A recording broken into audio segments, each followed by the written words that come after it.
Welcome back to The Explainer. All right, let's jump straight into this one because it is an absolute wild ride. Today we're unpacking the concrete timeline and the startling facts behind how a seemingly sudden medical emergency morphed into one of the most intensely scrutinized homicide investigations in modern history. Now, we're looking at the death of Michael Jackson, but listen, we're stripping away all the celebrity gossip today. We're going to look strictly at the procedural mystery, the forensic evidence, and the medical timeline that investigators painstakingly pieced together. So, you gotta ask yourself, how does a routine call for a cardiac arrest turn into one of the most high-profile homicide investigations in LAPD history? The sheer improbability of it is honestly fascinating. When paramedics are first dispatched to a home for a 50-year-old male in cardiac arrest, they operate under the assumption that this is a viable patient. They believe it's a routine, obviously urgent medical response. And when they got there were zero immediate signs of foul play. No bloody knife, no obvious signs of a struggle, nothing like that. So how on earth did the narrative flip so dramatically? Well, let's look at exactly how it started. Think about that initial 911 call. It paints an incredibly chaotic picture. The caller frantically says, "I need an ambulance as soon as possible. We have a gentleman here that needs help, and he's not breathing." Now, this was the actual call made by a security guard who was instructed by Dr. Conrad Murray. Paramedics rush to the scene, right? But when they arrive and finally look at their patient, they realize it's Michael Jackson. And almost immediately, these first responders start noticing things that just simply do not add up for a standard cardiac arrest call. Because guys, the scene itself was incredibly bizarre. Paramedics walked into this opulent bedroom to find a 50-year-old man in bed at noon. But the room was absolutely sweltering. Why? Because there was a roaring fireplace going. And then there were these Post-it notes scattered literally everywhere. On mirrors, on doors, covered with cryptic poems and slogans. Oh, and there was a lifelike doll just resting on the bed. But maybe the strangest part? Adjacent to all this was a completely bare-bones makeshift medical suite. Like there was an IV stand, a saline bag, medications totally strewn about, but it completely lacked any of the standard sterile monitoring equipment you would expect to see.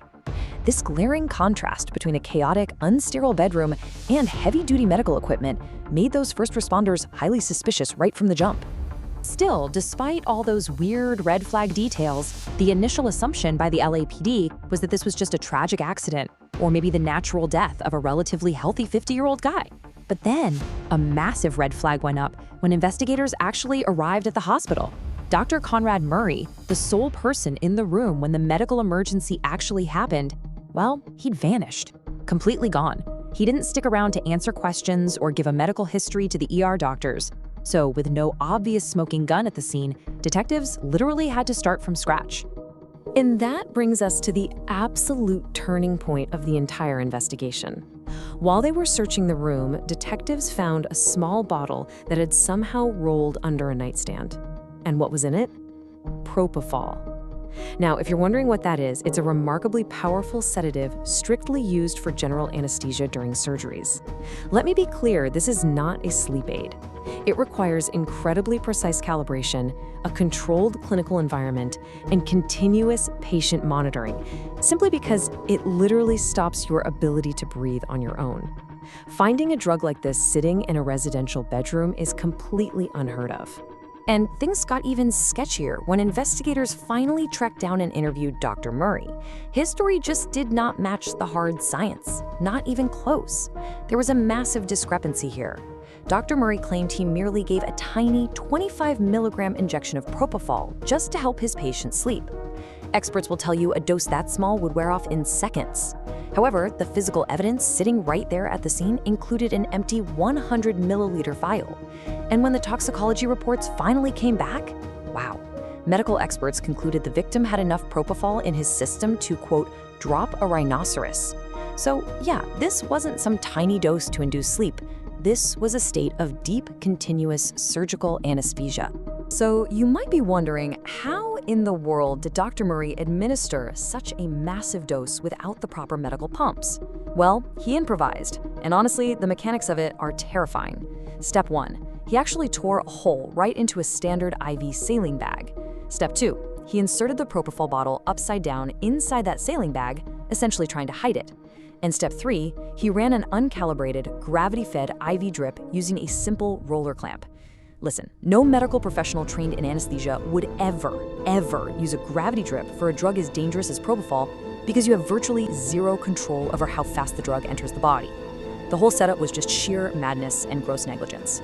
By digging through phone records, investigators were able to piece together a really damning timeline, a fatal window of what was actually happening while that deadly uncalibrated drip was running. 25 minutes prior to the 911 call, Dr. Murray was not monitoring his anesthetized patient. Instead, he was sending emails and reviewing contracts. 20 minutes prior, he was on personal phone calls. He literally abandoned a highly vulnerable patient just to handle his personal business. It was actually during one of those phone calls that he realized the patient wasn't breathing. And incredibly, instead of immediately calling 911 like anyone else would do, he spent precious life-saving minutes scrambling to clean up the scene. So how did investigators definitively know he spent time cleaning up the scene? Well, it all came down to a hidden doctor's bag. During his police interview, Dr. Murray basically assumed the police had already found his medical bag. When he realized they hadn't, detectives noted this absolute deer-in-the-headlights look on his face. They rushed straight back to the house and actually found the bag stashed in a closet cubby inside a completely different room. This was the massive aha moment. Inside that bag, they found propofol, lidocaine, needles, and crucially, all the medical waste and empty bottles that should have been lying around the bedroom. This proved beyond a shadow of a doubt that Dr. Murray paused life-saving CPR to gather up his trash and hide the evidence of what he had done. And the sheer scale of this operation? It was staggering. 5 gallons. That is the massive, incredibly reckless quantity of propofol Dr. Murray had ordered. And get this, investigators only discovered this because they served a search warrant at Dr. Murray's girlfriend's apartment.